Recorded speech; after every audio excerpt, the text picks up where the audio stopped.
Well, Well, tell me about yourself real quick. Let me get to yeah, of course. So I'm from Toronto, yeah. and I have a son. I'm married with a son. He's 6 year old. Awesome. He's 6 years old. Awesome. And yeah, honestly, I'm pretty new to the whole crypto space.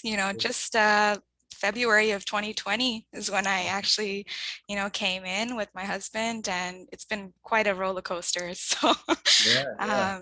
but yeah, honestly, when I came into the space, I started following, the bull and yourself, and I knew I was following the right people. So, I'm very grateful for people like yourself, and yeah, I'm very excited to be in this space in this time. It gives me the goosebumps to think about, how, like I'm a religious person, and I give it up all to God, and it is because of his wish, and that we're here, all together. Even this conversation, it's just, I can't believe it. So It's all, you know, what's so interesting. It's what we found is that everything is divinely. So I feel like I was divinely directed to crypto. Like I think a lot of people you'll see in the crypto space feel like it's some sort of like freedom or it's a like-minded people, man. Especially like in the XRP space, there's a lot of like. We just had our first meet and greet, and everybody was so positive and uplifting and purposeful. It was really neat to see. It was like just all these people. A lot of people, believe in a higher power, some sort of higher power. It yeah, was really neat. So that's cool. absolutely. Like prior to this, I was actually in network marketing. Mhm. So it's kind of amazing how it all kind of, plays out, because the only reason why I even was in network marketing is because I wanted to help people. I wanted people to get out of that mindset that you needed to be into like a 9 to 5, and that, and that was life. I believe that there is so much more to this life than just, slaving your hours away for a paycheck. So that's why I was in that industry. But, with the whole pandemic, it kind of shifted the dynamics of it, where, even like every kind of interaction was like totally different. Yeah. A lot of people didn't even want to talk anymore. And I realized that, that there was a huge shift happening, right? So, but one thing that the biggest takeaway from that experience I had was that, we have the potential to do anything we put our minds to, Yes. and really it's always our own limiting beliefs that kind of hold us back, right? So I never regret any experience. I take that with, like, I've learned so much. I've been to many conferences and met a lot of people from all over the world, a lot of successful people. And actually, it's funny, the person who introduced me to crypto, specifically XRP, is my mentor from my network marketing company. And he's a $1 million earner, and I have a lot of respect for him. So when he told me that, this could be possibly the new financial system, Yeah. I had to pay attention, Yeah. so so Well, yeah, here we are. And let's do this. I'm yeah. excited. This is cool. Yeah. Yeah, I'm excited. And yeah, so my name is Sarah J, and I welcome you all to my crypto journey. I do think it's extremely important, for us to be discussing this greatest shift in generational wealth that's coming. And it's only a matter of time before, we transition into a more digitally inclusive financial system, right? That will revolutionize the way we perceive and interact with money. So I knew that it was important to follow the right people, who are doing serious research and doing their own due diligence before sharing anything with their viewers, and, just guiding you in a better direction and encouraging you to do your own research, not even take their word for it, right? So, and given that crypto is so new, and still unregulated, there are a lot of people with bad intentions out there. They reach out to influencers to share their shit coins, and then they get their followers involved, and a lot of people get burned, and I didn't want to be one of those people. I wanted to make sure I wasn't misguided or getting taken advantage of. So I knew I had to look for the right people, and I chose very wisely. And one of the first people I started following was, as you know, the Bearable Bull. And, Love him. yes. And, don't be, I tell my followers, don't be fooled, because he is a true pioneer in this space, always spreading important information and knowledge and wisdom to those who are willing to listen, right? So as I began to learn and come across more influencers, I found myself learning from a great online community of people who not only wanted to ride the financial wave themselves, but wanted to help as many people to get to financial freedom as humanly possible. So very quickly, my favorite coach became someone I instantly respected, as he was able to build $1 million business during a global pandemic with an amazing team of individuals, always spreading crucial and important information during these critical times, and that's why I'm so honored to be able to have Coach JV here today to be able to discuss, the biggest shift in human history. So thank you once again, and I really do appreciate this opportunity. Yeah, it's great. I mean, it's an honor to be here. We're all just like-minded people coming together, and I think it's very important that we have these types of conversations because there's people that are listening now, and those who have ears to hear will hear. And so it's an honor to be with you. And it's kind of cool that technology. I think we're going to talk about perception and money and how people are perceiving money and stuff. And if you think about perception, it's like, could you ever imagine back in the days when I grew up when we had beepers that you and I would be talking in two different countries you're in a different country than me, right? Yeah, you're in a different country and we'd be talking on a Zoom call like we're just sitting in the same room together. So that goes into the whole money thing as well, is that it's a brand new asset class. And so it's very confusing. Anything we don't understand, we resist, right? And I think that's the first thing that's happening with anything that's new is people resist it first, right? Or you're in a relationship and there's a new behavior and you resist it first, right? You try to understand it and you either join it or you disrupt it, right? And so I think that's one of the biggest things that I wanted to talk about first that you brought up is like, yeah, it's very new, it's very clunky to some people. It's like imagine going from writing. My mom still writes checks and she's in crypto, which is funny. She kind of just skipped from checks to cryptocurrency, and the way I explained it to her was, you went from a check, you guys went to debit cards, and then you're literally everybody's on digital money right now, pretty much on digital money unless they have cash. And then the whole other narrative around nefarious activities and all that stuff. There's more nefarious activities that happen with cash than there is with cryptocurrency. Trust me. The drug dealers are not, there's some, they're trash. Cash is not trackable. So the whole narrative, and it's all narratives. And that's the biggest thing. And I love what you said. It's like, I always tell people, like, don't trust a word I say. Like, don't trust me like you trust your news. Do your own research. And we've never been in a time like this where you can dive deep down the rabbit hole to connect the dots to really find out what aligns with you, right? So I don't ever focus on nefarious, left, right, up, down, V word, C word, whatever. I just focus on being the president CEO of my own life. And through that, I was divinely directed to cryptocurrency. And so, yeah, so that's how I got, well, I was in the banking system, but yeah, so it's such an interesting. I mean, that's what I wanted to start with. We want to get to know you a little bit more. Who is Coach JV? What gets you up every morning, pushes you to be your best? What's your reason why? Sure, man. Well, it's cliche, but my kids are, my why, but that's my main why. I mean, if you guys see, my kids are everything to me. But to back up 15 years ago, so December 18th, 2006, I attempted suicide. And so I had a massive opiate addiction, and due to just being an insecure little boy, some stuff happened to me as a child that I had never dealt with. And I was trying to serve the world, not higher power, who I believe in God. And by serving the world, I found hell. I mean, I found the dark side. It's out there. Trust me, if you live for the world. Yeah. And so I saw it and I experienced it. And so what happened is I woke up from attempted suicide and I woke up to a book called The Secret. And so I read a book called The Secret and I was like, whoa, like your thoughts are so unbelievably powerful. And the thing that I really glommed onto in The Secret was the I am this, I am that. And my narrative was, I am a loser. I am not worthy. I'm not. So all I did, Sarah, 15 years ago was change my narrative. I'm like, well, I wasn't even good. This is what I thought when I was done. I wasn't even good enough to kill myself. That was my first thought when I woke up from my suicide. I'm like, okay, let me just shift this after I read the book. I'm just going to try this. I've lost all my money. I can't take care of my 3-year-old daughter. I'm literally getting evicted from my apartment. I'm like, I'm just going to try this. I have nothing else. So I'm going to try it. I lost my business.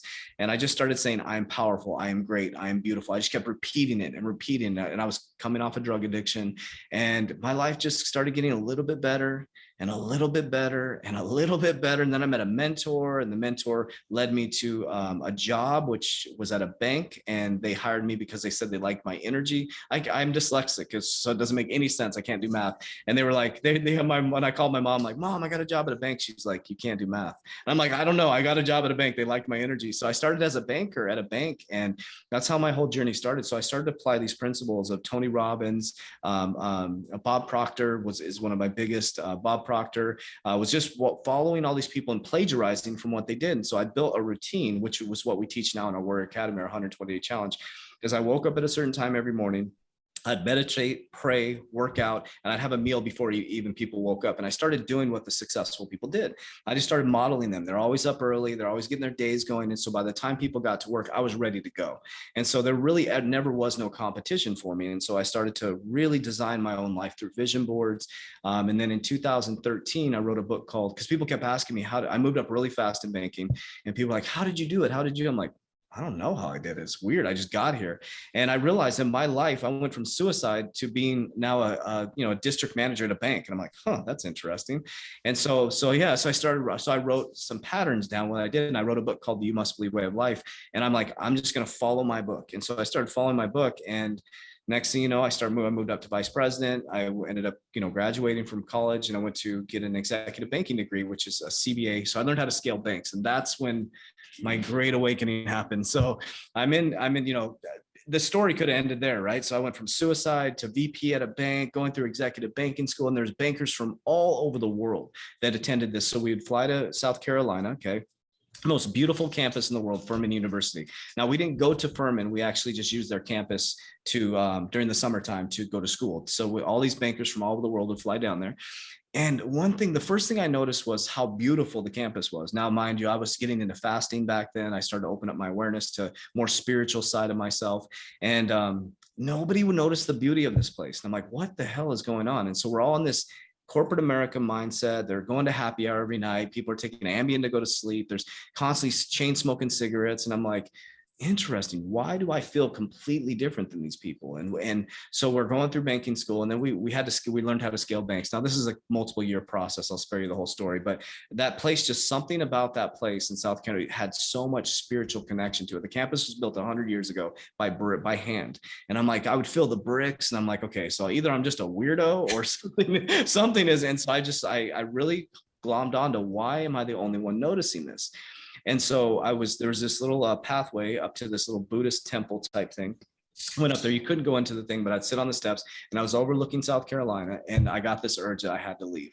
I was like, I can't be in banking. I can't, something like I've never felt, I didn't know what the sacral was back then, but I felt the sacral, and I'm like, down here, I'm like, something's wrong. Like something is wrong. And then lo and behold, we're going through banking school scaling, and we start to learn about funding our banks. And if you do it in a simulation system, and I'm like, where does this money come from? And everybody would giggle. Ha, ha, ha. I'm like, well, where does the money come from? They're like, they just print it. And I'm like, what do you mean they just print it? And my brain works very different than people. It connects dots. So like, I don't know if it's dyslexia or what, but my brain I'm always, why? I want to know the answer. So I reverse engineer everything. And so I was like, that's why crypto is probably good for me, but I reverse engineer from the problem backwards. And so I'm like, okay, so how do they just print the money? Where did like God, where does God come from? Right. It's like, so it's that conversation. Where does the money come from? It was kind of like a God conversation. It was like, I just have to believe that it comes from somewhere. And so I started to study the Jekyll Island, the Federal Reserve. And then I started, I went into 1971, we detached from the gold standard. And I'm like, holy crap. In my opinion, this is my opinion. I'm part of a fraudulent system. I'm like, if I was doing what they're doing, I'd be in jail. If I was just printing money, lend it, and you brought in your money to me, and I went and lend it to my business partner, Kev, that's your money. So what I learned is the banks, basically what they do is we bring in money. A lot of times, we buy insurance policies and get interest off that. We borrow from the insurance policy, and then we hold 10% of your money, and then I can lend it to the next person coming in $90, let's say $100, right? And then that person can take it to their bank. They only have to hold $10, and they can lend out $80, and that just your money just keeps flipping. And I realized we were in a trapped debt-based society. And I was like, I don't want to be part of this. And I was like, what the hell? I've gone from suicide to like high paid 6-figure salary, VP at a bank, Cinderella story, right? And I'm like, I'm out. And I quit. I left the bank. There's a whole thing that went on to it, but I left the bank and I went into this whole online marketing space, and I thought I was going to be a famous speaker and book author. I launched my book. It failed miserably. I launched a podcast. It failed, but it's all part of the journey. It failed miserably. And then I just kept going. I just kept following that sacral feeling. I'm like, I'm just going to keep going. I had no interest in cryptocurrency. I didn't even know about. So I haven't been in cryptocurrency that long. And so about a year and a half ago, somebody walked into, so I had seen a Tika Tori video, 5 coins to 5 million. So that was my first introduction to cryptocurrency. And then a guy named Jay Bills had walked into our place here, our facility. We run a warrior academy. We do warrior training, mindset coaching, stuff like that. Comes walking, he goes, have you heard of XRP? And I'm like, no, what's that? What? It was just weird. It felt so convicting. And I was like, okay. And I looked at it and I'm like, holy shit. Yeah. If I would have had this in the banking system, it would have solved it. My banks would have won the system. And I was like, this is the solve for the banking system. And then I just started going deeper and deeper and deeper. And I was like, I need to get a hold of this. So I started investing very early in XRP when it was about 13, 17 cents. And then I went down the rabbit hole. And then I was like, I fell, and I'm an obsessive person. So I dove into cryptocurrency. And so basically the last year and a half, our company has flipped into a warrior academy with a focus on financial freedom. And so what we teach people now is basically we have a team, we do 8 to 9 hours of research a day on cryptocurrency, just going deep, like connecting the dots, looking at players in the game, really making informed decisions and understanding. And so now where we're at it is I lost all my money a year and a half ago with the pandemic shut our business down. We have a facility. And so I was like, okay, I don't ever want to be in this position relying on anybody ever again. That was my thing. I'm like, I'm done. So I'd read all these books, education, and the book that literally changed everything for me, because I was able to get money. I was able to produce money, but I wasn't ever able to keep it and multiply it. It was weird. So I had a broke subconscious mind programming. So I flipped it. I read Richest Man in Babylon. I started following all these patterns that I teach now. And literally from a year and a half ago, my life is completely different. It's completely unrealistic we were just talking about this on our live. It's completely unrealistic for what happened in a year and a half. Well, people, if you looked at the year and a half, but this is 15 years of training, subconscious mind programming, goal setting, continuing to push forward, right? So in a year and a half, I built this, I believe it's a pretty massive crypto portfolio. We built $1 million company, and then we're launching another company right now. And then now we're mentoring to get into LBOs, leverage buyout offers. And so buying other corporations. So you said it in the beginning, anything is possible. Anything is possible. It's not realistic for a guy that attempted suicide 15 years ago that literally had nothing and lost his money 3 times to finally figure it out on the 3rd time. I highly recommend the richest book, Richest Man in Babylon. And the money is just it's first of all, it's not our money. Number 1, it's God's money. Number 2 is, remember in the Bible, who did God reward? Not the person who buried their money, the person who multiplied their money, right? And then 3, money is just energy and vibration. That's all it is. So I'll stop there. Please don't. No, but honestly, I absolutely hear you on that. I do believe, success leaves clues. Mm-hmm. And, absolutely, like that book is on the first book on my list to start reading. I've heard too many good things to pass that by. And that feeling that you said about, that gut feeling you had that you were not in the right place, you had that, you perceived yourself as the weirdo, touching all the bricks and stuff on the campus. But I really resonate with that, because I also perceived myself as like someone different than other people, because I was always like fascinated by everything around me, like the trees and like the, nature, or like even like architecture, just because it's like, I feel like, our lives have become designed to be so fast paced, and like, you're running your errands, you're going to work, you're coming home, that you kind of you're blinded to the beauty of life, everyday life, and it's like, it's passing you by. It's really passing you by. And then I started to realize that I shouldn't be embarrassed about this. I should embrace it. Because it makes me happy, and it makes me happy. And I'm very much similar to you. And that's where it's amazing that people with the same mindset can come together and talk about these important topics, because, especially with what you're doing at your academy and including crypto into your your fitness and mindset program is just brilliant, honestly, because that's like the number one thing that's, I believe, so important right now, like given everything that's going on. And with the announcements from Congress recently, it's just mind-blowing to think that, like, it's, I was watching it and I'm thinking, like, this is historic levels being reached here. And I don't know if a lot of people really understand the magnitude of what is Yeah. taking place. You know what And I mean? here's why they don't. That's You're exactly right. It's because they work to capture your attention, right? They have us focused on arguing against left, right, up, down, taking the V, not taking the V. I say the V because I don't want to get your channel, whatever. I'll Yeah. mind the Q. It's like, it doesn't, that's not, we're human beings. So I'll just give you my perspective. I'll just share how I feel. We're human beings. I think we all come, I don't care if you're Mormon, Catholic, Jehovah Witness, whatever you are, as long as if you don't believe in God, like, you have a choice. It's your body, it's your life, right?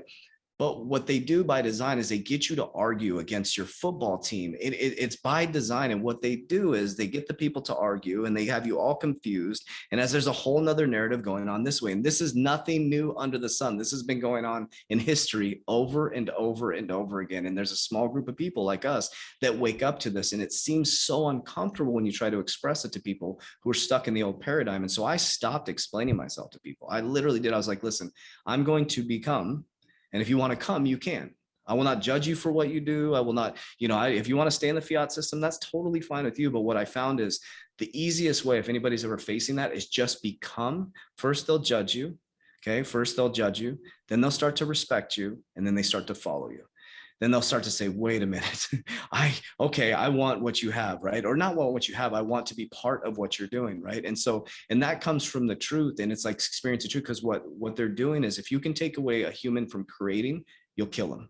That's the quickest way to kill a human being. You're gonna have a bunch of walking zombies. Keep them from creating. We don't create anymore. Everything we do. So for example, if a chair breaks, you go to Google how to fix a chair. We don't even problem solve anymore. No. This is now our lymphness system. And so we don't think for ourselves. So this is a tool, right? This can be used for something phenomenal. I can use to research cryptocurrency. I can look at pornography on this. This could be something nefarious, or this could be something that could change my life. I could read the Bible on here, or I could read a love novel. So it's just a tool, right? And so it goes into that cryptocurrency thing where people, I've had people say, oh, you're getting to the dark side, the mark of the beast and all that. I said, it's a tool. It's just a tool. That's all it is. When somebody came out with a dollar, I'm sure they said it's the mark of the beast. When somebody came out with a beeper, they said it's a mark of the beast. And somebody said a cell phone, it's the mark of the beast. It just goes on and on. The pen, it's the mark of the beast. And it's somebody attached something to it. Really, it's what you attach to that, right? Because I'm doing well in cryptocurrency, and we've helped a lot of people create freedom and get out of the just over broke system. And so we're using cryptocurrency for good. But you're right, though, in anything, there's horrible cryptocurrencies that are taking people's money, nefarious people out there stealing people's money, but they do that in fiat. They do that in banking. They do. So, it's like, I think that's where we're able to calmly educate people, because we don't judge them when they're like, you're wrong. Like, well, you're right. Like, we have the okay strategy. It's like someone says I'm wrong. I say, okay, you're right.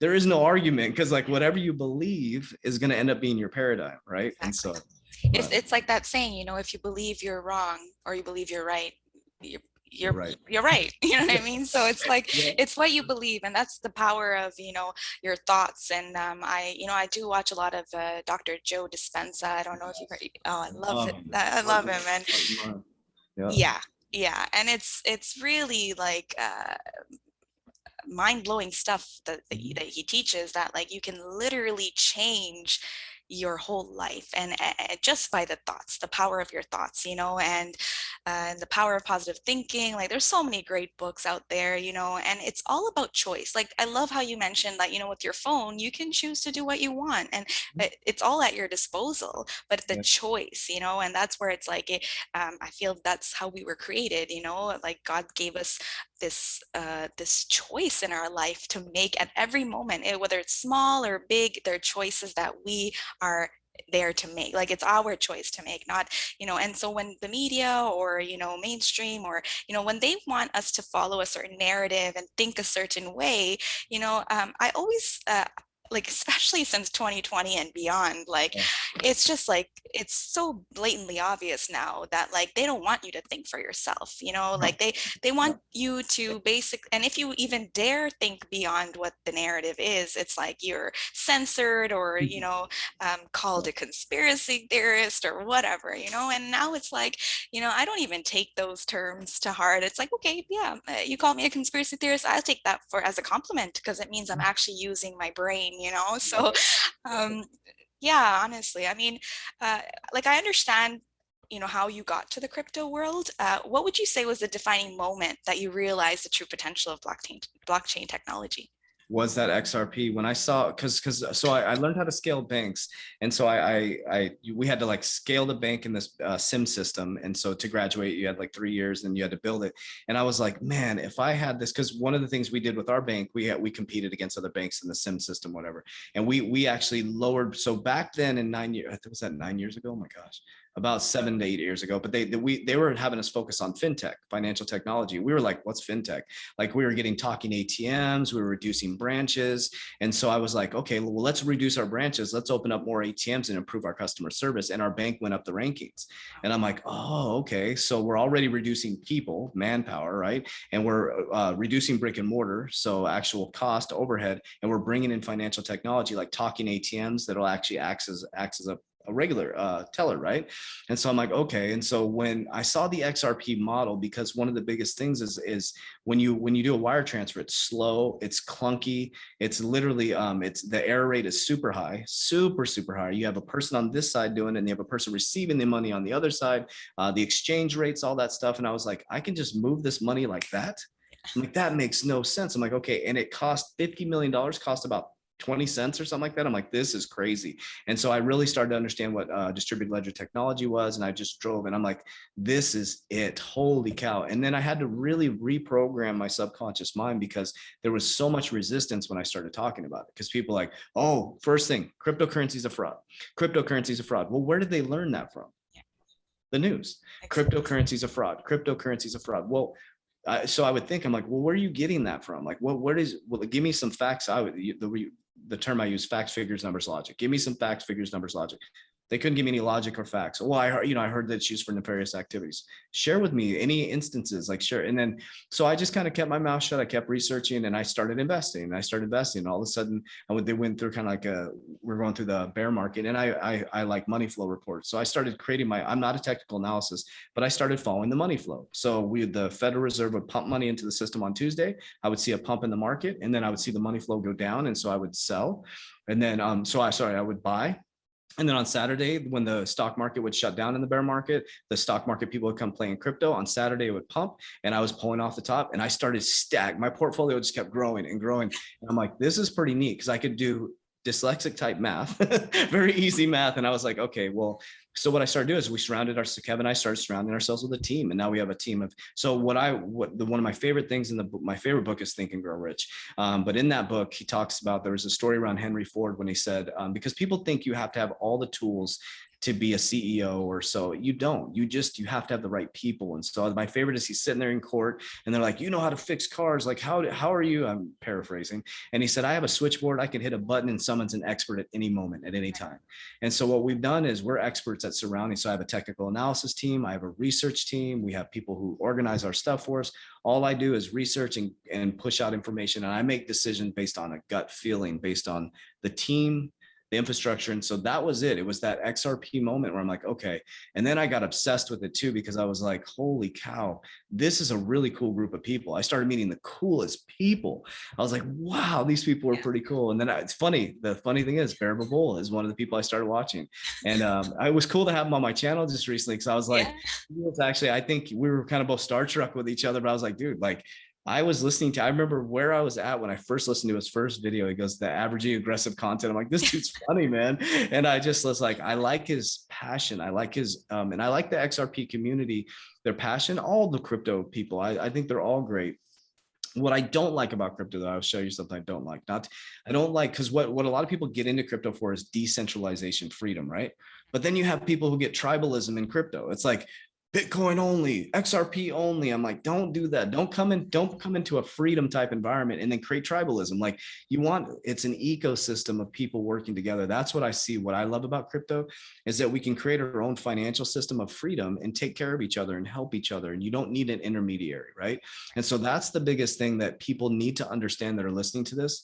You know, Jamie Dimon said it. This is Jamie Dimon's words. Banks are scared shitless of fintech. And here's why. So when, you know, someone hears him say that on the news, they're like, what does that mean? Right? What that means is banks literally know that they're in a really tough position because I just did a DeFi loan and it's wild. I mean, I got in seconds, I had 15 grand, boom, just seconds. And so I can take that 15 grand now and I can put that into a cash generating asset. I'm literally the bank. I'm literally the bank now. And the richest man in Babylon, you take the cash from the cash generating asset, put it right back into assets. That's what the banks are doing. So we literally, and that's what I'm trying to teach people, is you now are the bank. And they know that. They know that. And now the part with crypto, though, that you and I are probably experienced with family members and stuff, it's the barrier to entry is so difficult. It's what that means is like, you know, I love crypto.com because my mom can use it, but it's like, you know, oh, you want to get into pancake swap or sushi swap. It's like, or you want to go into, you know, MetaMask, super complex, right? And so the good thing is for people in crypto, we're really, really, really early. Yeah. Really early, because the only way it's going to get mass adoption is when the barrier to entry becomes less, right? So just like you walk into a Wells Fargo and open up a checking account, or you can get into it very easily. When banks start to custody crypto, it's game over. It's because banks can already, federally chartered banks in America can custody your crypto. They just, so that was already done. And you look at the players in the game in America. Brian Brooks left the head legal counsel of Coinbase to become the head of our operation of currency control. He left the operation of currency control, become the head of Binance, and he just quit. I don't know what's going on with that. But everybody in our government is switching to crypto. It's really, really weird. And then everybody's freaked out like they're going to shut down crypto. I'm like, come on. Like it's a narrative that's happening right now. This whole thing happening in the Senate is like, I love what Senator Ted Cruz said. He goes, it's disgusting. It's like, all of you could stand up, only 5 of you know what cryptocurrency is. He goes, how the hell can you regulate it? Like, how can you regulate something you know nothing about? So that part's a little confusing to me with the narrative. Like, America's the only one that thinks that XRP is a security. Everybody else thinks it's a currency. So, you know, there's something going on behind the scenes, and it's exciting to be part of it. Oh, absolutely, absolutely. Yeah. And definitely we're in this like so early, and that's why there's so much speculation, you know, and it's really exciting to think that, like, you know, because I would consider people like us like visionaries, we're able to, you know, like see into the near future, you know, even though they're trying to cloud the vision with all these, you know, distractions and like the FUD in the crypto space, like they wouldn't be rushing in Congress to talk about these topics and, you know, talk about these infrastructure bills if it wasn't something that's going to be at the center of it, you know. And like as you said, it's an ecosystem, you know, like if you become tribalistic in terms of any kind of coin, you're just putting yourself at a disadvantage because you're giving up the opportunity to be a part of the whole ecosystem, you know what I mean? And that's why I find it so fascinating, really, because, you know, there's just so much opportunity in this space, you know. And as you mentioned, like the pancake, the MetaMask, and all these new things, it's kind of pushing us to, you know, go beyond what we're comfortable with, you know, and it's pushing you to learn. And this is nothing I've ever imagined to be a part of, or like, you know, I'm doing like the casino coin swap from, like, I had it before on the XRP ledger. I had it before. I had to do the swap to bring it onto the XRPL. And, you know, I'm doing these things. I opened some nodes. So like, these are things that, you know, I'm learning on my own, and, you know, trial and error. Of course, I made some mistakes, lost a little money, but I learned through the process. And this is why I encourage everyone to be able to, you know, just don't be afraid, you know, like it's all about taking risks. If you don't take the risk, then you're limiting yourself. And especially right now, it's so important to be open-minded, because we haven't seen times like this before. And I truly believe that no Yep. other generation. And I think I find it, I'm grateful to be in a situation where I can teach my son about the importance of crypto and teach other children or, young adults the need for this knowledge. Because, why I even started this YouTube channel was because of my husband's cousin.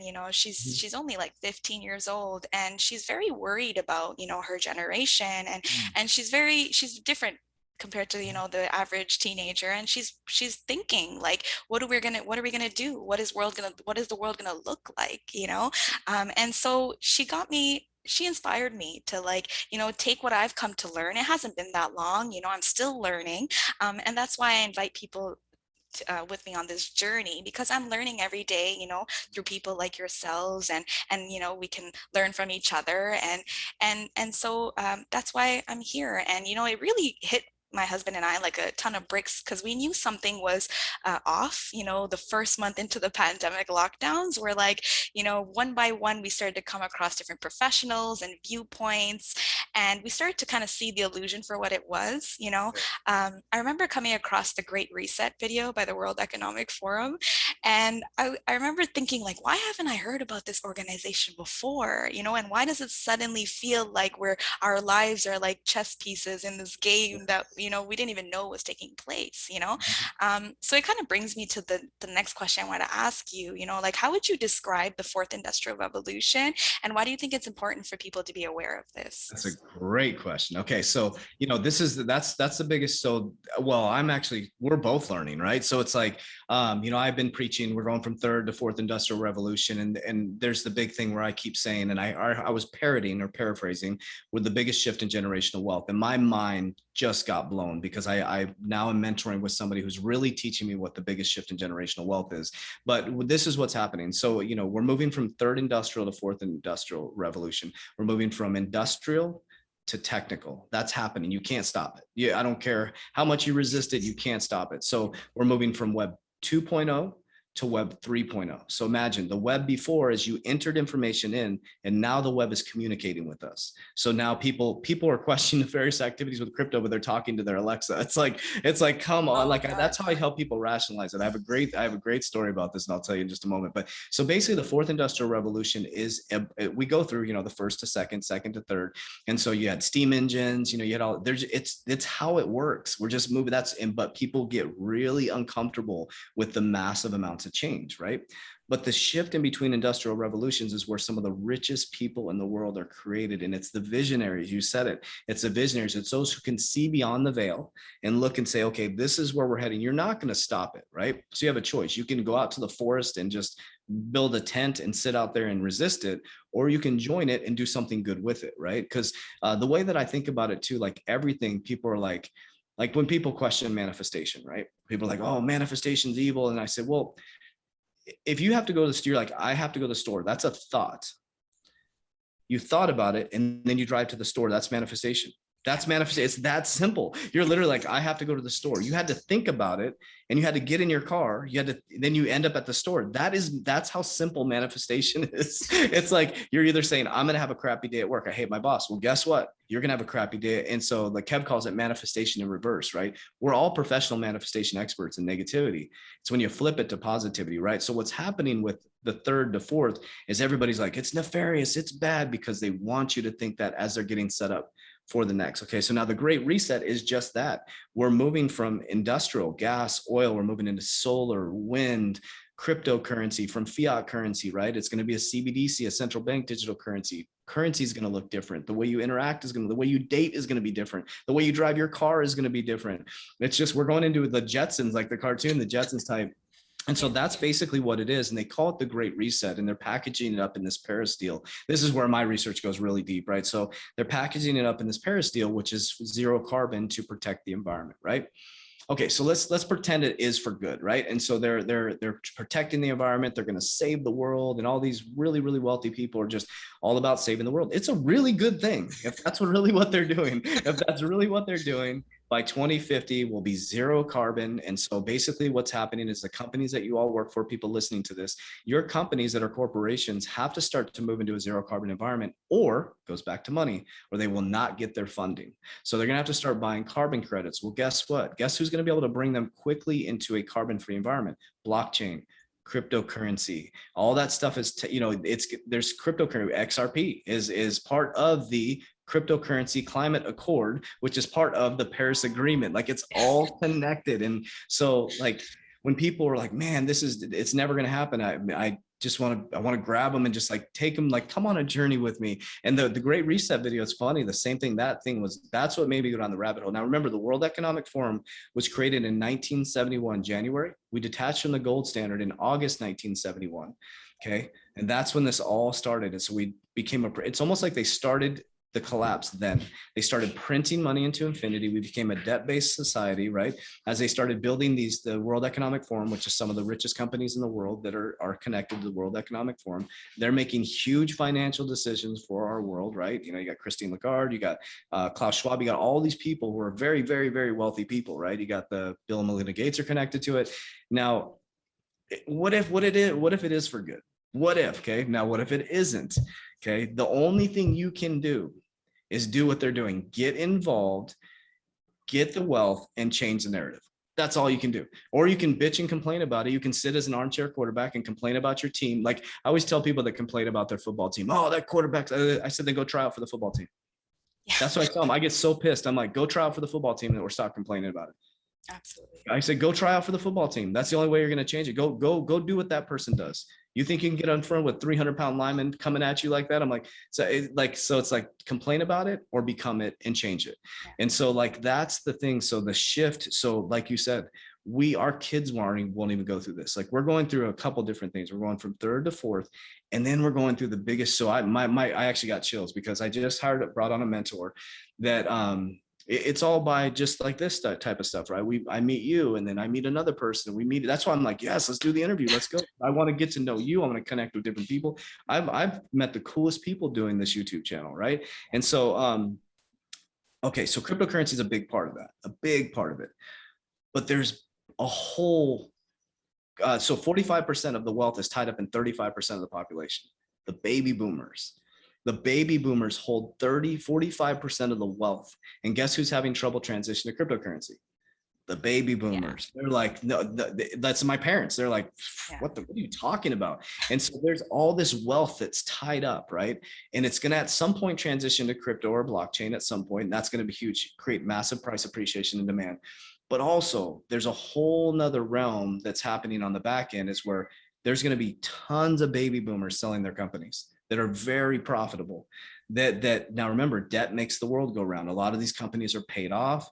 They have very high capital. They have low debt. They have high. So there's a whole nother shift.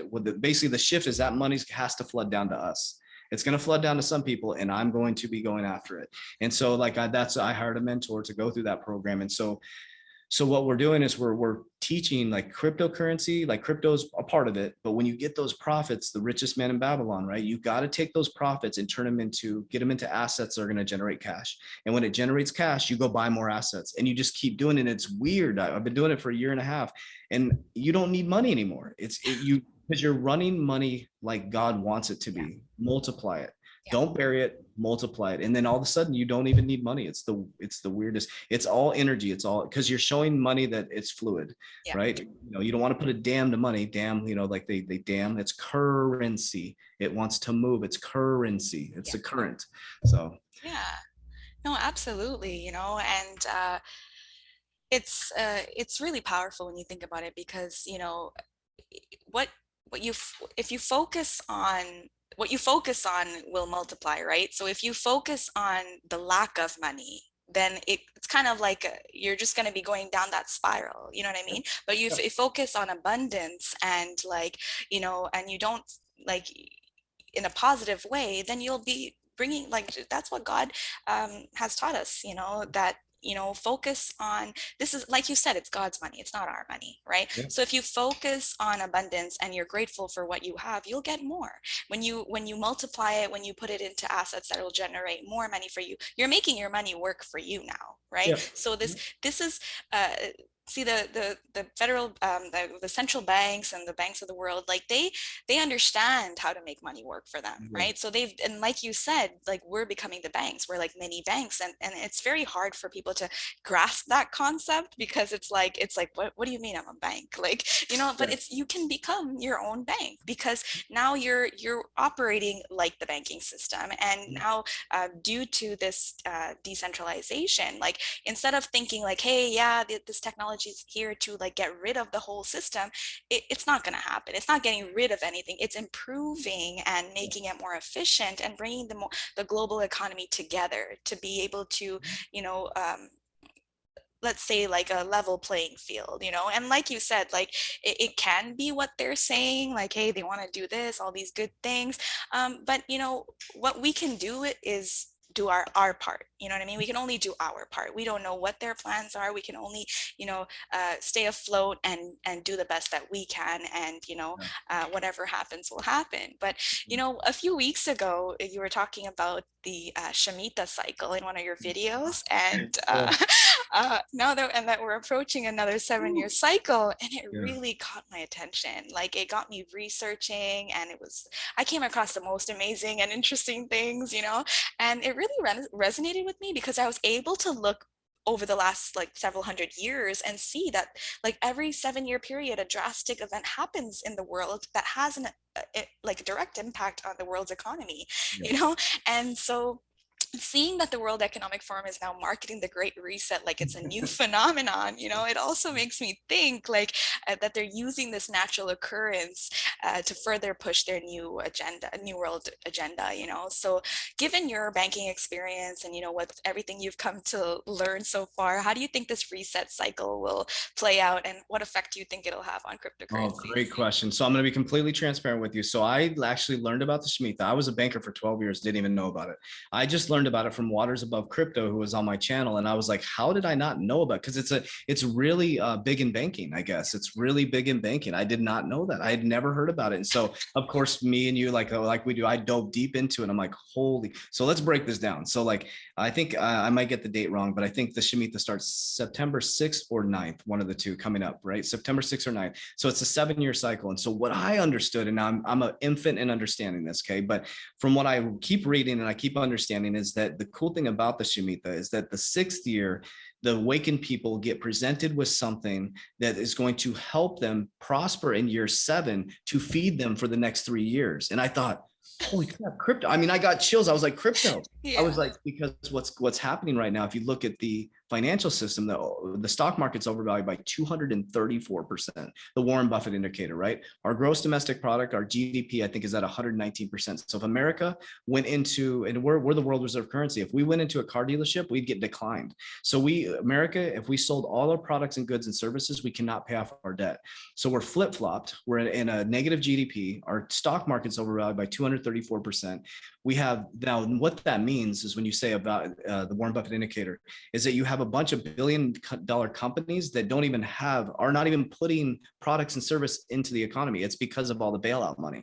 So they on paper, they show that they're very valuable, and people are in the stock market making money off of that, but there's no value added to the world. There's literally no value added to the world. So I think what's going to, and please do not take this as financial advice. Okay. So I think what's going to happen is we're going to see a big shift in the stock market, and everybody, that's why I think all the institutions are getting involved in Bitcoin, because they're literally going to collapse the financial system and move it into the cryptocurrency space. Right.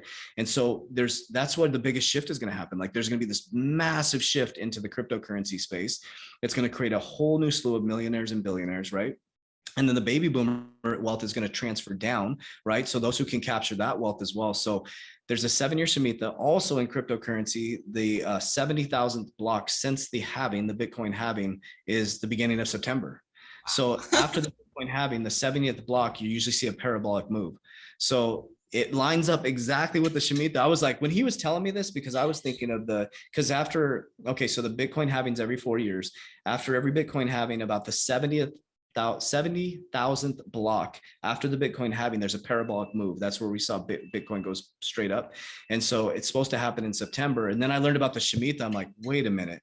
So the shemitah hits, and now they say the shemitah goes from September, right, to September the next year, right? September 21st or something like that. So it can happen within that time frame, but it lines up perfectly with the bull market in cryptocurrency, perfect with the overvalued stock market, perfect with the fact that they're just printing money into infinity. So, and then we have the jubilee, the is it 70-year jubilee? No, 50-year jubilee. There's a jubilee too. I don't know a lot about the jubilee, but it's like there's so much stuff lined up right now.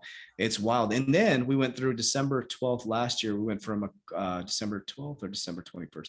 We went from a Capricorn to Aquarius, a different vibrational energy, right? And so, and another thing too is they said JP Morgan is quoted saying that, not the old JP Morgan who started JP Morgan Chase Bank, but he said, if you want to become a billionaire, study astrology. If you want to become a millionaire, study the markets, study the charts.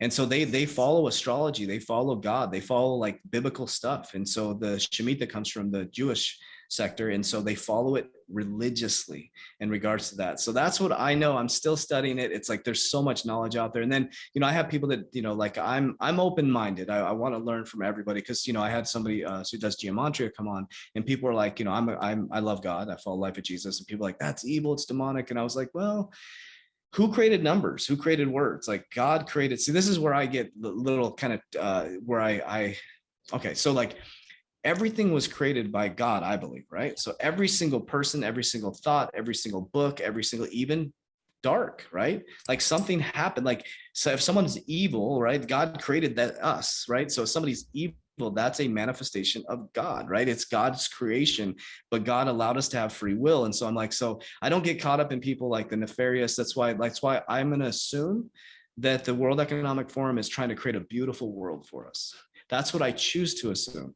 Absolutely. But do I have thoughts that they're trying to take? Yes, I do. But people say beat them or join them. I ain't going to join them. I'm just going to become one of the wealthiest people in the world and change the narrative. That's the only way to do it. Absolutely.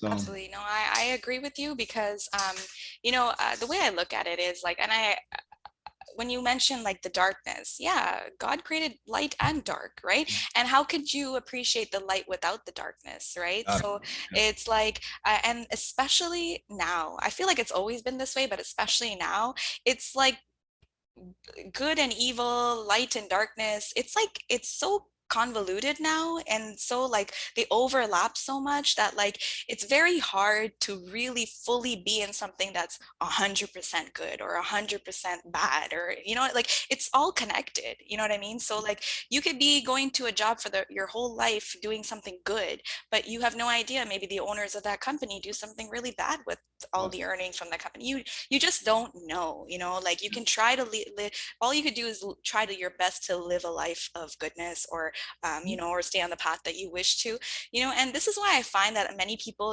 they believe that because blockchain and crypto are a part of this new infrastructure that will further enslave humanity, they tend to reject the idea of investing themselves or even looking into it. My husband and I, we really had to ask ourselves the hard questions, in order to come to that decision. We asked ourselves, how could we help the most amount of people in this new world age? Seeing that the world will slowly transition into a two-tiered society with the middle class systematically being wiped out, we had to get smart and get with the smart money, because for us, we knew that our purpose was to learn this new system and stay afloat during the most difficult economic times that humanity will face, right? So we want to be able to help others, to realize this so that they can take better care of themselves, their families, or friends, if they themselves are not dependent on surviving off the government's monthly allowance, So in your opinion, what's the biggest misconception that people have of crypto, and what would you tell somebody who is torn between the ethical dilemmas that crypto brings to the surface? I love it. These are great questions, by the way. So you brought up a really good point where people say, "Oh, you're going into the eye of the storm, or it's evil, it's nefarious, and you're going into, they're going to trap you in the system." And when somebody says that to me, I say, "So where do you work?" And I ask them, they're like, "Oh, well, I go to this company." I said, "So you're already trapped in the system. You realize that, right?" I said, "I'm free. I literally, I have a 5-year-old son and a 7-year-old daughter. Like I can pick my kids up whenever I want. I can go on vacation whenever I want. I could be in Zimbabwe doing this. I have absolute freedom. I have financial freedom. I have spiritual freedom. I said, when I was in corporate America, I was more enslaved than I've ever been. So what people don't realize, you're already in an enslaved system. You're already in a, if you clock in for a paycheck, you're enslaved. I mean, it's a fact. If you have to work for money, that's slavery, right? This is not their money. That we have everything we need. That's the biggest lie we've been told, right? So when I became the richest person in the world is when I lost everything, because I realized, I finally said, you know what? I realized, I'm like, if there's orange trees down the street, if I really needed to eat, I could go grab some orange trees off of those trees. I could go to Starbucks and grab some water. Being poor is a choice. Being impoverished is a choice. Like that's an actual choice. You can leave your circumstance if you're an adult. I understand children. I get that, right? But the biggest thing is like people that come to me and say that they're stuck in a system where our education system was created by John D. Rockefeller, who is quoted saying, "I want a society of workers, not educated people." So you're in a prison system. Like, so, and you know, you got your credit card, you got your home loan, it's called the American dream. Why did they call it the American dream in 1950? Because they wanted to figure out a way to get as many people into a long-term debt cycle. The American dream is that, so let's get them in a 30-year mortgage, and because where do they make their money? Interest. And so they're like, let's get these people trapped in a long-term debt cycle. Let's not teach them how to buy properties and get investment assets and stuff like that. They don't teach any of this stuff. My daughter's going through school right now. They don't teach real economics. They don't teach financial management. They don't teach any of that stuff. They're not going to teach you how to build a business. They're going to tell you how hard it is to build it, which it is difficult. But I think that's what I tell people. I'm like, in a system. So you just have to choose. If you want to stay in that paradigm and you want to be stuck, always just over, because most people, I mean, that's a fact. I mean, there's like 1% of the population owns 97% of the wealth. They say like 1 out of every 7 people in your neighborhood is not living paycheck to paycheck. It may look like they got these big houses and cars, but just because you see big houses and cars, like I'm doing well financially. I drive a Malibu, paid off Malibu. I'm wearing the same clothes I wore from a year ago. Like I'm rich as hell. Like I'm so abundant. Like I don't need anything. It's the weirdest. So that's what I'm working to get people to. It's the weirdest feeling in the world. I don't need anything, but I get everything now. It's like when you realize, yes, when you realize like I'm like so happy. Like I'm so happy. You know, I own multiple companies and I'm starting a new company. There's a lot of stress and pressure, but it's like, man, I'm just like, I just make big decisions now. It's just wild. And it's like, you know, and sometimes, you know, we're kind of, you know, we have one company that's kind of, okay, it's losing money a little bit. I'm like, it's problem solving. That's all it is. It's not, you know, it's so, yeah. So it's, what is being trapped, right? What is, like, I don't know. It's such a weird thing because they think they're going to monitor everything, and they already are monitoring everything. Yeah. Oh, the story I want to tell you. I want to tell you a funny course. story. Okay, because it has to do with that. Okay, because it has to. I can't believe I didn't tell that story for that. So a guy I know, he had he came up to me and he's like, you're, you know, like I get a lot of people coming at me because, you know, I love God, I follow the life of Jesus, and they say that I'm all about money. But if they came and met me, they would know it's not about my team is free. Trust me, I take care of people. And so comes up, he's like, yeah, you're getting into the what do they call it? The mark of the beast. And he's talking to me, he's going on and on. I just let him talk, I let him vent. It's my favorite story ever. And I said, and I know this guy, he has an Alexa at home and he has his iPhone watch. And I go, so as you talk into your iPhone watch and you talk to Alexa, you're telling me that I'm messing with the mark of the beast. Like you're literally talking to a computer at home that's tracking everything that you're doing. You're talking, you got Bluetooth radiation going into your wrist, and you're telling me that I'm investing in a digital asset that is creating freedom for me and that is going to help financial inclusion across the world and bank the unbanked and help people in other countries that can't get their money out of their country because of our fraudulent system be able to move money to their family in Mexico or Zimbabwe. Like, and I said, you're at the mark of the beast. If you want to go down there, I'm like, you got a freaking iWatch on and an Alexa at home. I'm like, so it's just, I think my skill is helping people see a different side of it, to say, listen, it's always been this way. And God says nothing new under the sun. So I'm sure in the pyramid days, they were doing the same thing, like, oh my God, you build these pyramids, it's going to connect you to the universe. And they're probably like, what are you going to do? It's like, it's just, we get so, we want to attach to something. It's like, we want to attach to an ideal instead of just being a human being and just relax, like relax, everything's going to be okay. Right. And so, and also too, like when people say, you know, money does not buy happiness, but having money sure as hell helps in life. Right. You know, being able to take my kids, we're going to a Universal Studios coming up. We're doing the VIP tour. Like that's some cool shit. I mean, I want my kids to have those experiences. There's nothing wrong with that. And there's nothing wrong with someone who takes their kids to the park. It's all about, you know, money can help a lot of people too. Like I've helped a lot of people. And so I just think it's, I just don't argue with people. I think that's what helps because they want to argue with you. And why someone argues is they just don't understand. Yeah. That's it. That's it. You know? Yeah, exactly. I mean, I recently read a quote somewhere where people can only meet you as deep as they've met themselves. So I I love thought that that. was, yeah. I love that. Holy cow. Yeah, I'll probably share that on like Instagram or something because Yeah. it really, it was a very simple concept, but powerful that like, you know, we expect to be good people and do so much for others and expect that they would at least understand or appreciate what we're trying to tell them. But really, how can we expect that if they haven't even gone that far deep in themselves yet, you know, and understand? So it kind of like leads me to, you know, thinking about what life will be like after mass crypto adoption. You know, my husband and I, we're trying to think about the next phase of our lives, you know, by God's will, when we do reach our set, you know, price goals. Our wish is to live more of a nomad lifestyle, you know, having more options to reinvest possibly offshore where the taxes are more minimal. You know, with the world like rapidly changing so much and certain parts of the world, you know, advancing more than others, I feel as though we've been kind of programmed to view certain countries as subpar to the Western world, which kind of deters people from exploring all the options that are out there, you know, especially with projects like property, you know, owning real estate around the world seems like it'll become more streamlined than it is currently, right? So do you see yourself moving anywhere outside the US or even investing in real estate or businesses internationally? Absolutely. So that's where I'm heading right now. So not out of state, out of country yet, but so basically what I'm getting into is LBOs, and so leverage buyout offers, and so those will be not just in America but all over the world. And so looking for companies, and so that gives you, when you buy a corporation in another country, it gives you those benefits, right? But the places that a lot of my friends are at, that I've linked with, I say friends through the internet, right? But Portugal is and actually my son's mom was talking about moving to Portugal. It's tax friendly, crypto friendly, very crypto friendly, huge crypto community. Also my mentors in Dubai, there's a lot of people that live in Dubai and buy property in Dubai because of the tax benefits.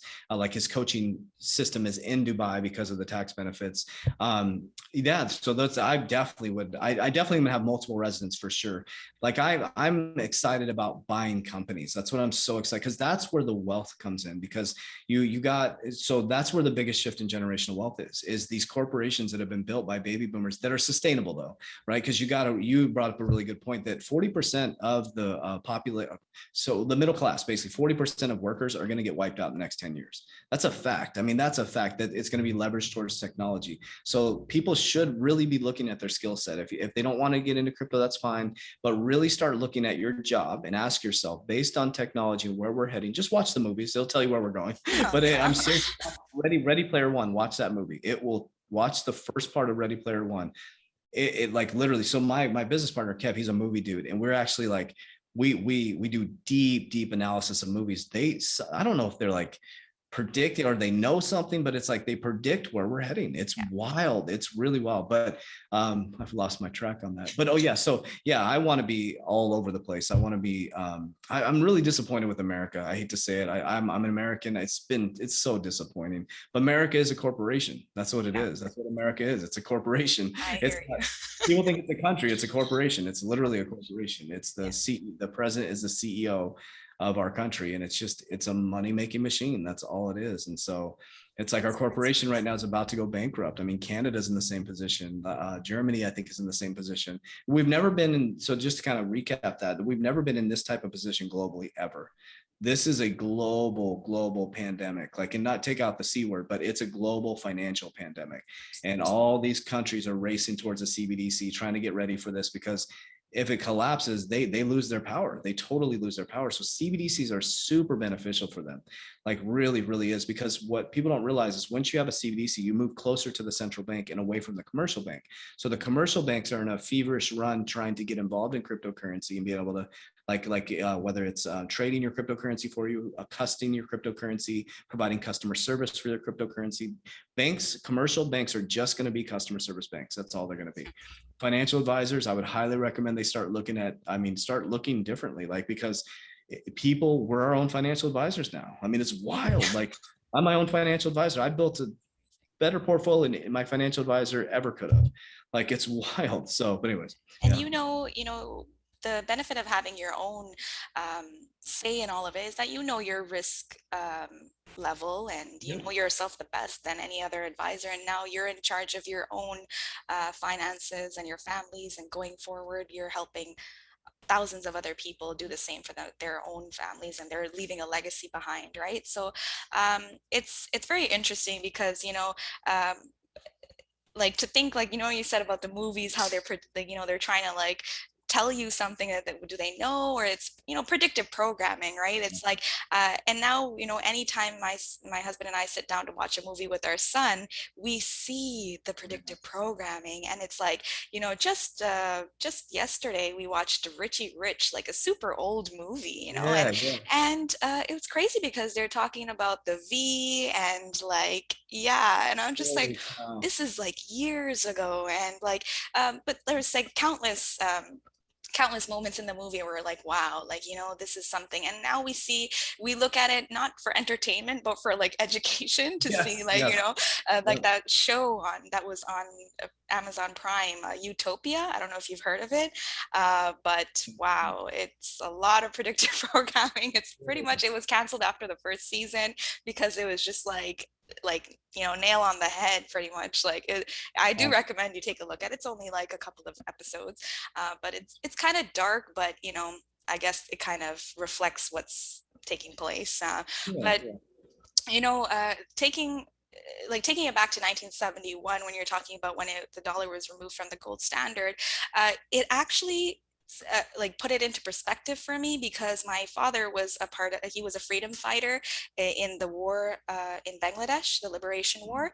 And so when I looked at the timeline, I realized that nothing has really changed. Like, this war that happened in 1971 took place during a time where the global economics was totally shifting. And it was like, hey, look at this over here while we do something totally different back here. Yes. And it's like, wow, things have not changed. And if only people could understand the history, not in terms of what they tell us, but really like try to connect those dots and see the timeline, as every time it's like they don't change their techniques. You know what I mean? It's like this distraction techniques, it doesn't change. And with this whole like space now and going forward, there's so much opportunity. I just want people to have that open mindset and realize that we are now in control of our own destinies. Yeah. And we it's important to take advantage of this space, to learn it. I love that there's so much opportunity out there. When you really put your mind when you open your mind and set aside all those limitations that we put on ourselves and our beliefs, we can really manifest anything into existence that we demand with our actions. So like, having studied neuroscience and psychology in university, I'm so fascinated by like the concept of the brain's neuronal plasticity and the dendrite connections, like a busy network of signals always accumulating new information and knowledge, surrounding different topics, right? So as we grow from infancy to adulthood, our neurons are making real world connections, right? And expanding our knowledge and perception surrounding different topics. So synapses that are frequently used have strong connections, while the rarely used synapses, are eliminated through the process of synaptic pruning, right? So I think this is exactly why it's so important to be, to have constant reminders and be mindful of what we watch and what we take into our brains, as incoming information. because it shapes everything. It shapes our perception. And, I think it's time to like take away that power that we've given to people who shape our perception through like media and stuff. So what are some of the things that you had to give up or implement into your life to have the clear and focused mindset that you have now and going forward? I love it. This might be too much information, but this really goes towards males and females too. So one of the biggest things in the Think and Grow Rich is a principle that well, so let me talk. So it's, you said it, sight, hear, mouth, right? I control what I ingest, I control what I see, and I control what I hear. And that completely changed my life. Like, so one of the biggest things is I encourage males to stop watching pornography. And so it's in what it is in the book Think and Grow Rich, talks about transmuting sexual energy, because that's been one of the most powerful tools that I've used, is transmuting that energy and taking it into good projects, right? And so it's one of the hardest things to do, because you talked about the synapses, right? Where all we see is, you go to football game, cheerleaders. It's like everywhere. Everything is like objectifying women, sex. They say sex sells, right? They have, you have a good looking girl driving an Audi, and you're like, oh, I don't have a good enough car, and it's a good looking guy, at the beach, and it's just this constant. And so one of the most powerful things you can do is your eyes, is just clean up your social media feed, delete people who are negative, just delete them out of your life, just delete them. I mean, delete them, or at least delete them off your social media. That's number one. I always tell people that I can tell your future. I'm a psychic. Here's why. So I can look at your debit card transactions, I can look at your social media feed, and I can look at the people you're around, and I can tell you where you're going to be in 5 years. Simple. I can just look at your debit card, your social media feed, and who you're around, and I can predict who you're going to be in 5 years. It's really that simple. And so one of the biggest things is my circle is very, very small, but I'll tell you, I just want to keep preaching that. I know it's an uncomfortable topic, but it has changed my life, because I've been able to take that energy, and they say some of the most powerful CEOs can transmute that very heavily. And that was talked about in Think and Grow Rich in 1913. I think that was written way back when, right? And they were saying the people that can control that are the most powerful human beings in the world, because it's the most powerful. It's a life force energy. And so that's what I've been able to do, is take and just reserve that for pouring into creation and stuff like that. And so what I noticed is, if my food is off, it throws everything off. If I'm eating a lot of sugar, I start to get more like temptations. So it starts with what I eat, what I see, and what I hear. And so you'll see me with headphones on all the time. I'm always educating myself. I'm always reading. I'm always studying. And so what I do is, when I feel those urges, I breathe through it, and then I go grab a book and I just study. And so that's what's like, I feel superhuman. I really do. And it does make you somewhat superhuman, because it's and it just cuts out all the bullshit. It does. There's no, I don't even, not that I don't think about it, but it's just something that I'm able to really, really focus and save that for someone special. So Absolutely. No, I agree with you completely. I mean, the whole industry of psychology or sociology and everything, like, why did it even come out? I just took it as like interesting courses in school, but when I think about it now, I realize that these industries started to emerge so that they can understand the human brain to use it against us, yep. in terms of marketing and you name it, like pornography, like they've studied the brain, and whether it be women or men, they've figured out what their weaknesses are. And, like, since, you're a religious person, I like to bring it back to the fact that, like, let's say the devil, like he's been studying us for centuries, like patiently, from birth to our grave. He studies us, and he's always trying to find a way to really, like, throw us off. If we're on the positive path, he's gonna, like, get in our head and tell us, oh, you're not good enough, or what do you know about this, or distract you with something like animalistic, or that's something that can trigger a part of our brain. So it all kind of plays in together. And that's why I think what you're saying from Think and Grow Rich and all of these concepts are so important. It's like nuggets of gold that are hidden, Yeah. that can really bring out our true potential if we just focus, like to refocus, like to remember that we're here for a purpose. We're here on our journey, and there will be attempts to throw us off this path over and over again. And so it's our responsibility to keep us ourselves on the right path, right? No one's going to come to save us, it's Right. ourselves. We can only save us from ourselves, right? So Yeah, like I mean, I really appreciate all the work that you and the whole 3T Warrior Academy you're doing for people, who are really willing to take things into their own hands. Um, this has really been a meaningful conversation. I could go on forever, but I know your time is also limited. But I'm glad that we could set this up. Before we wrap up here, I would love to hear your call to action. How can those watching here take the necessary steps towards financial freedom, and where can they find you to take advantage of the many programs that you offer? Awesome. So yeah, so one of the biggest things is my call to action is really think about the word freedom. What does that represent for you? And really think about that. That's how I started. I was like, because manifestation can be difficult because if you find something to like $1.8 million, there's so much resistance in that. It's like, oh my gosh, that you think of all the trials and tribulations. Like when I started saying the word freedom, it just felt freedom. So I was telling my brain, what is the path to freedom? And so my subconscious mind, instead of saying, I want freedom, it's like, open in a question. What's the path to freedom? And your subconscious mind starts to come up with actions and behaviors that will bring you to freedom, right? And so my call to action to people is to not sit back and waste this opportunity. They're not, the elites are not. They never let a good pandemic go to waste. They say that. And so why would you be stuck in a system that's been created to keep you in this feedback loop, right? And the other call to action I have is just open up your mind and just listen, sit and listen, and just listen to your gut, right? Clear out your gut, get it cleaned up, and then sit and listen to. That's why God says, be in silence with me, right? Just go sit in silence and just think about the conversation you had, maybe about crypto or something that seems kind of off, and then sit and see what feels right. It'll tell you. Whatever you believe in will tell you. It's like, oh, okay, there's something more I want from this, right?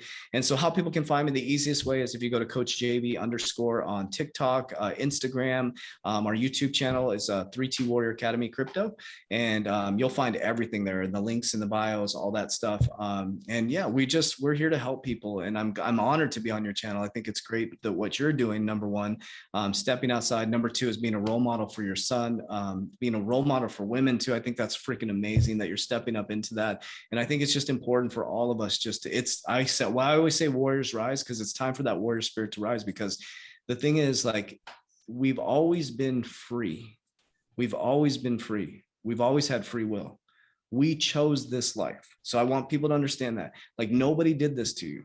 We chose to let people do this to us.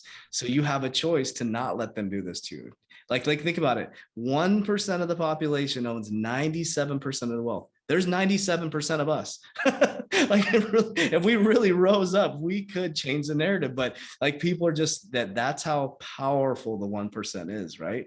Because they know our brains. And so they're going to get you with the football. They're going to get you with the porn. They're going to get you with the soda. They're going to get you with the fast food. And so I'm telling you, if you're eating junk food all day, expect bad results. If you're watching pornography or you're obsessed with football or video games, you should expect bad results, right? It has to, that's why our Warrior Academy is fitness, mindset, and crypto. Fitness is first. We do nutrition, all that stuff, because your gut you make better decisions financially if your gut's right? So it's an ecosystem. It's your whole body. So yeah, I appreciate you so much. It's an honor. Thank you. Of course, thank you so much. And honestly, like in terms of the 1% that you're talking about, instead of like this huge misconception that people are being like fed that, hey, the 1%, they're evil, or they're wealthy, let's tax the wealthy, let's take from the wealthy. Like I want people to understand that you can become the 1%. Like they don't have to be the bad side. Like imagine all the good that you could do if you became one of the 1%. You know what I mean? And so take this opportunity to really just put aside all the biases and all the the preconceived notions that we've had built over the years, put them all aside and just take a fresh look at it. Think about why they, anytime the media, kind of downplays crypto, you'll notice that like they're the ones buying into it, so it's like, what do they not want you to know? Like, just ask yourself questions and always be asking why. I feel that's the way we've been designed, to ask, to question, even in terms of religion. Like God doesn't want us to just believe like without any reason. Like find the reason and find your way to what you believe, but you have to do the hard work. You have to do, go through the journey, Yeah. um, and it's scary. I really appreciate you, you know, uh, calling me out and saying that, I'm a woman and in this space, being a role model for my son. I'm not gonna lie, it's very scary. It scares Yeah. me to death. But you know what? Even before getting on this call, like I was so nervous and so like, like wow, because I know the magnitude of what you're doing for the world, and I can already see that our conversation here can help lots of Heck yeah, people, right. Yeah. so even if it helps just one person, like I feel like I've accomplished something. You know what I mean? Yeah, So well, I yeah. think too, like men, you guys create life. Like I'm like when I see women that aren't empowered, I'm like, and there's empowerment and there's ego, right? So like men can be, some people say I have an ego. It's like, empowerment is like you guys create life. You can do anything. Like I'm like women were the teachers, like way back, like so something shifted where men, I don't know, it's a weird thing, but it's like I love seeing empowered women, taking control, being the role model for their sons as well, and your husband as well. I think it's great that what you guys are doing for your family, and it's just because I mean, women create life. I mean, how can you take that away? It's like that's powerful. That's powerful. So, but Honestly, I anyways, feel like men and women, something just like before we go here, like even the symbolism in the XRP symbolism, I Mhm. was just recently looking into it, and Yeah. it's a combination of the like first like male and female energies, and Yep. there's a lot more I need to learn about it, but I thought it was very interesting, especially with, um, this revolutionary time, if we can just understand that men and women each have their own strengths Mhm. and potential. And instead of, putting the other one down and saying, oh, there's inequality, why don't we work together and build Yeah.